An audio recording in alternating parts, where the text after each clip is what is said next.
This is the kitchen knife we're repairing today. Without the picture, it's not usable as is. First, we'll weld other materials to create the middle and back. Then, before it turns red hot, we'll bake the picture onto it. After that, we'll use these tools to sharpen and polish it.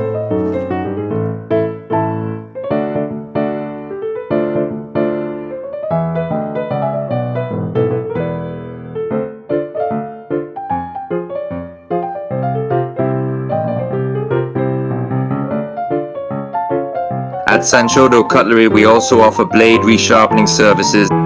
If you have any such concerns, please feel free to consult us.